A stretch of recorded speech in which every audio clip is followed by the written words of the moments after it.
From Interior Alaska's most trusted news source, this is the Fbx Evening News.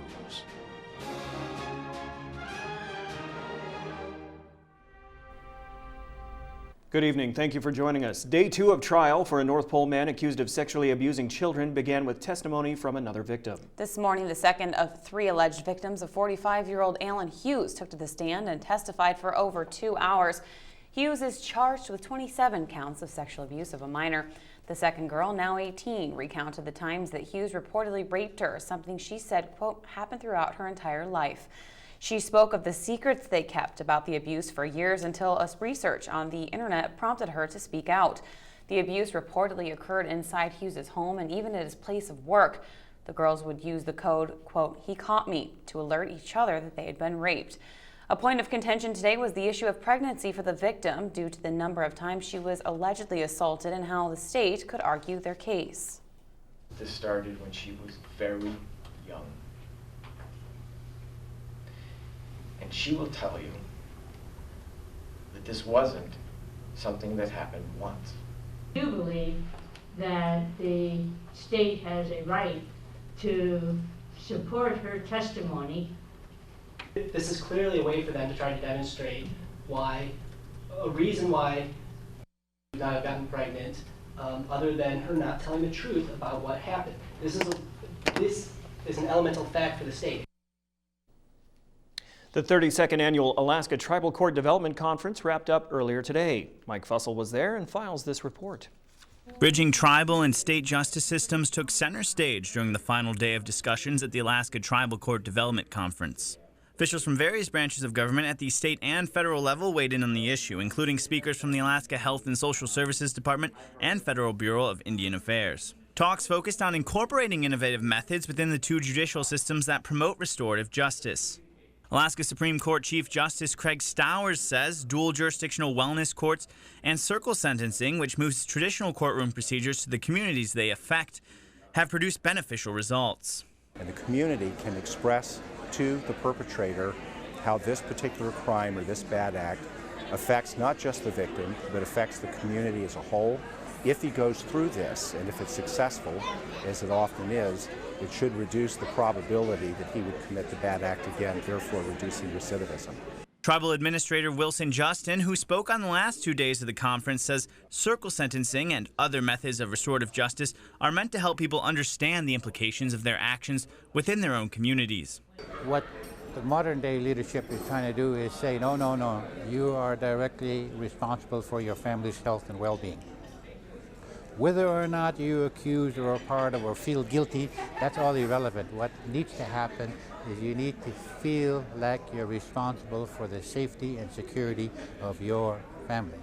Many speakers noted that budget cuts across the state and nation may make it difficult to implement some cohesive judicial processes. But Magistrate Judge Chris McLean says communication may be the largest challenge tribal and state court relations face. We need to listen to what each specific village needs are, justice needs are, and find best ways, best practices that we can implement them. And really that just begins and ends with great communication. McLean also says it's clear that change is occurring and those high up in both judicial systems are open to it. Reporting, I'm Mike Fussell. Among the state's more than 700,000 person population, 5% of Alaskans have just moved here within the last year, putting the last frontier well above the national average. According to an economic trends report by the Department of Labor and Workforce Development, new residents are typically younger and come from closer and larger states throughout the U.S., with Texas topping the list. A more significant portion of the Fairbanks North Star Borough is made up of these newly arriving individuals than other places around the state. Population creators such as the military and university create a constant influx in the area. Alaska Department of Labor and Workforce Development demographer Eddie Hunsinger says the state is also becoming slightly more diverse. Numbers compound over time. The added number of people who are of other racial and ethnic backgrounds, over time that contributes to increasingly racially diverse state. It's one of the things looking forward that we have, some degree of certainty about, that the state's becoming more racially diverse, also that it's becoming older and more urban, rail belt centered, in Anchorage and Fairbanks, North Star Borough, and so on. All right. Yeah. When we come back, Veterans Memorial Park downtown will be the scene tomorrow for more than 80 local veterans to be recognized for their service and as Purple Heart recipients. That's awesome. Yeah. Also, it's time for another segment of Backyard Barbecue. Tonight we'll show you one way of cooking a silver salmon. These stories and more when we come back. Welcome back. The Tanana Valley State Fair begins tomorrow, but that is not stopping local businesses in Fairbanks from celebrating First Friday in downtown Fairbanks. First Friday is hosted by the Downtown Association of Fairbanks. The 2 Street Art Gallery located in the Co-op Plaza is showcasing their open house event on cranes. An artist reception will begin at the gallery from 5 to 8 p.m. tomorrow, and the public is welcome to come by. Food and drink will also be available. Founding member Kate Wood says there will be several pieces of artwork there with cranes as the theme. She says the main reason why the animal is featured during 2 Street's First Friday is because of its prominence in Alaska during the month of August. Cranes are coming back through. Crabbers Field always has the Crane Festival, and we'll be having the print that they're raffling off here starting tomorrow night, and we'll be selling raffle tickets for them. A ceremony will be held at Veterans Memorial Park Friday afternoon to dedicate a new monument. Fairbanks Chapter 675 of the Military Order of the Purple Heart will hold the ceremony at 1 p.m. for their new Combat Wounded Purple Heart Monument. The borough and city mayors will be there along with congressional office representatives. Now, this monument was made in Ohio from red granite, the hardest granite there is, and the project has been in the works for some time. Well, when I became the chapter commander, I found out that we didn't have a monument dedicating to the veterans and combat wounded veterans, past and present. So the chapter came together, and it's very, very important to us. It's very special that this monument right here would be dedicated. It took a year for the chapter here in Fairbanks to plan, to execute, and finally get all the donations to get the monument up here. As we just mentioned, tomorrow the Tanana Valley State Fair will open at 12 noon under sunny skies for the public. Now, this year's theme is blue jeans and country jeans, getting back to a feeling of simple things. That is a concept that artist Bill Wright conveys with this year's poster. As always, each day will feature a variety of events, acts, and performances for all ages. The list of entertainers includes returning acts along with local talent. We have the Long Shots coming up out of Portland, Oregon, and we have Steve the Pretty Good, who is a magician that'll be walking the grounds, and several other local talents that we haven't had in the past year, so come and enjoy those. A lot of little kid things that are be going on Kids Day. We have 2 kids. BP Kids Day will be on Monday, and kids from 6 to 12 are 12 and under are free, and also Exxon Heritage Day, the kids will be 12 and under free from noon until 5. And beginning tomorrow night and for all of next week, Mike Schultz will be broadcasting live from the fair with guest interviews and, of course, the weather report. All right, Steve Moody joins us again for another edition of Backyard Barbecue. On the menu tonight, salmon. Hi, Steve Moody here from Big Daddy's Barbecue with Backyard Barbecue. Today, we're going to throw some salmon at you. Start with some tin foil here so we don't tear up our fish when we try to pull it out of there. Starting with a coho salmon here. And when you start this off, all you want to do is hit it with some black pepper and a little bit of salt. Go ahead and get that right into your smoker.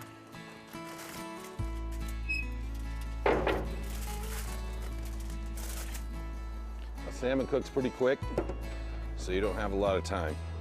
So we're gonna make our glaze.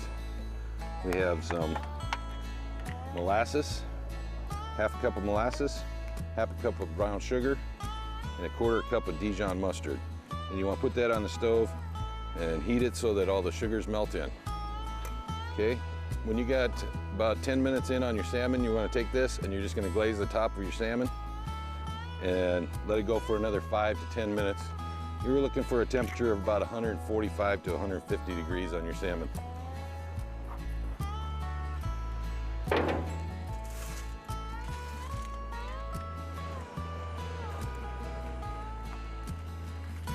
And this is what you should come out with. Check out the recipes at whipcenter11.com. and we'll laugh and be happy at the backyard barbecue. Brought to you by Big Daddy's Barbecue. Apparently we did get a sample this time, but Mike Fussell and Joe Cook ate it. That's okay. I don't eat fish, so that's just fine. So we'll try again next time. Okay. Speaking of Joe Cook, he's up next with sports and gives us some insight on the upcoming Alaska International Senior Games. Also, it's football time. We start high school football team previews tonight with Joe Cook in West Valley. Stay tuned.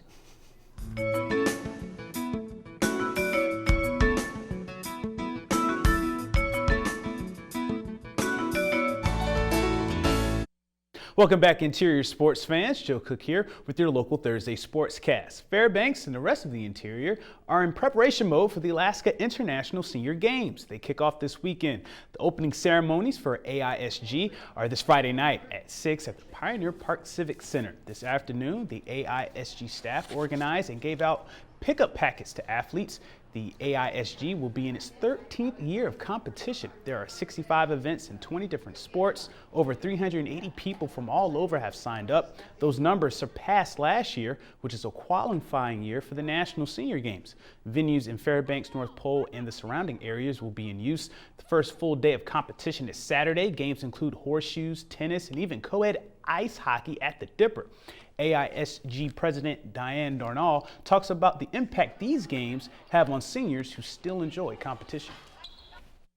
I tell you, one athlete, she told me, you know, the first year I did it was last year, and you know, it was so exciting because I realized that you can still have fun as a senior, and that's something that had been missing in her life for a number of years. That makes all this worth it when you hear these stories of how much this means to these seniors. They love to have spectators. You can go to our website, www.alaskaisg.org, get the schedule, come out and cheer on the seniors.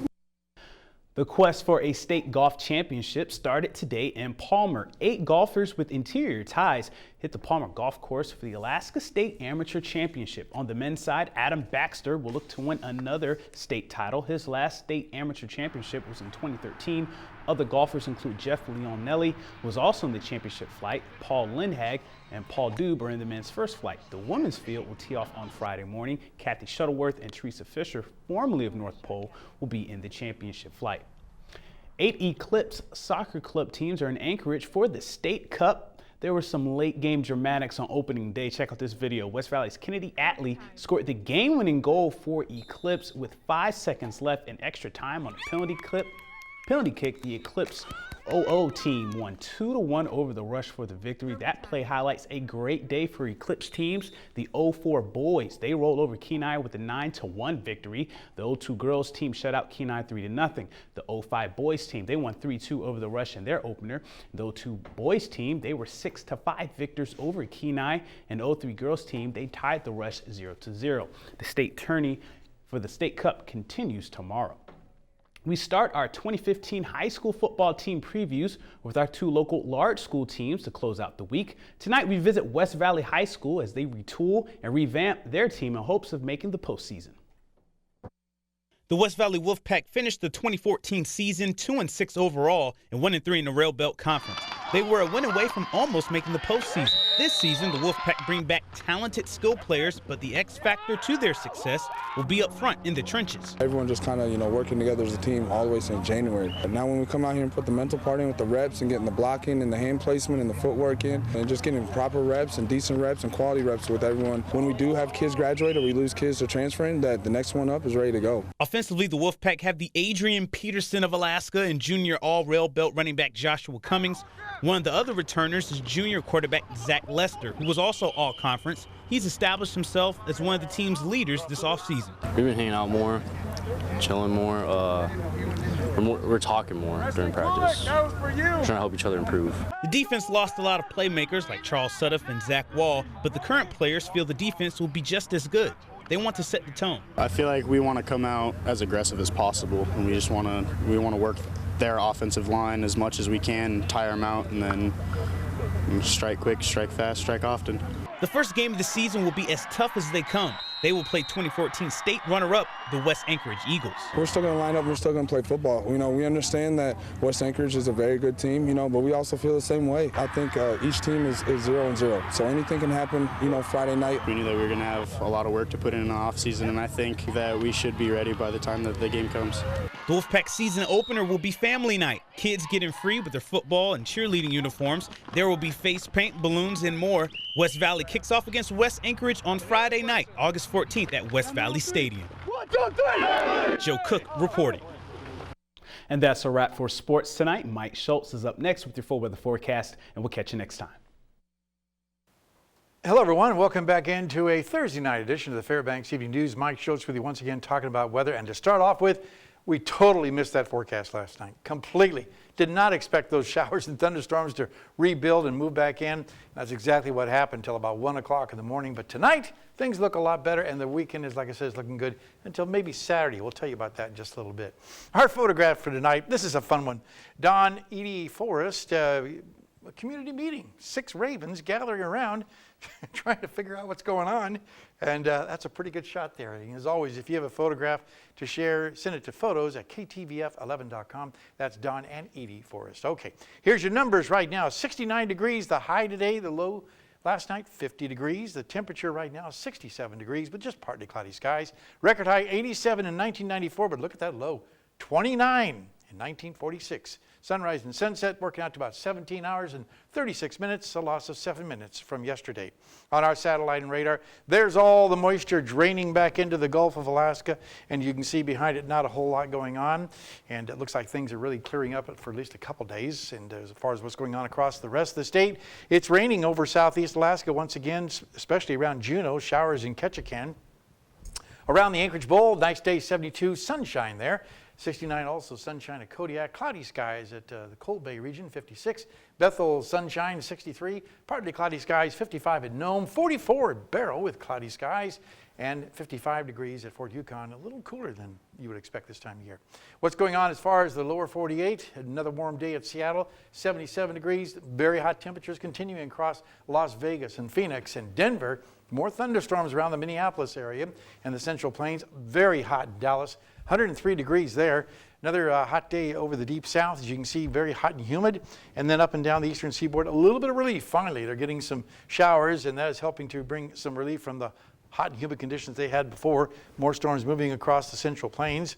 Out to the west, still a flow of moisture coming ashore, bringing some widely scattered showers, but more temperatures cooling down and moisture to help those fires, but not in the deep south this weekend. As you can see, temperatures once again very hot. 110 to 115 degrees over a wide area, all the way from Dallas to Wichita, and then right on down to Shreveport. And the overall picture for the jet stream, once again, way up to the north, allowing all that hot air to come up from the south, and the cooler air moving across the Great Lakes, cooling things down there. Well, back to Alaska for tomorrow. The northern sections, rain likely at Barrow, showers in Nome, and lots of sunshine at Fort Yukon. Here in the interior, nothing but sunshine. A beautiful day all the way across the entire region, and temperatures in the low 70s. Over southeast Alaska, another wet day in store for those folks there. Rain for Juneau, rain developing in Ketchikan. To the southwest we go, and looking at chance of rain in Cold Bay, partly cloudy skies at Bethel, and sunny skies at Kodiak. And down around the Anchorage Bowl, for the most part, mostly sunny skies in Anchorage and Valdez, and just partly cloudy skies at Homer. It's a Thursday night, which means it's time for our fishing report. Brought to you, we don't have it here, but I'll tell you right now, things are looking really good if you head on down to the south. We're looking at lots of salmon, silver salmon in the Prince William Sound area. Along the Parks Highway, they've got a good mixture of chum, silver salmon, and some pinks. And down around the Kenai Peninsula, kings are picking up there too. Tonight's forecast, partly cloudy skies, light winds, and maybe a few light showers around to the south of us for the most part. A great day for the fair tomorrow, I should say. Lots of sunshine, 73. And the extended forecast, 70 degrees on Saturday, some showers likely. Cloudy skies the rest of the routine right on through the next 4 days after that. And looking at temperatures, once again, very comfortable right around the 70-degree mark, then dropping down to the 60s. And overnight lows will also be right around the 50-degree mark. Very nice weather. And good weather, like I said, for the opening of the fair tomorrow and into the weekend. Nice. Yeah, we'll take that. That's great. And like we said before, you're going to be broadcasting live starting tomorrow. Tomorrow night, yeah. Okay, nice. Very good. Thanks, Mike.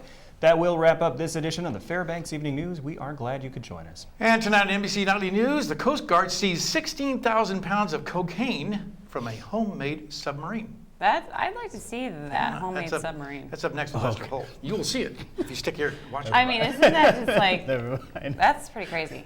You can join us here 6 days a week at 6 and 11 or online anytime at western11.com. I didn't mean for that reason, Joe. I just mean I wouldn't want to be in. Okay, we leave you tonight with more video from the fairgrounds preparing for tomorrow's opening, and from all of us here at the News Center, have a good night. Night. On your submarine.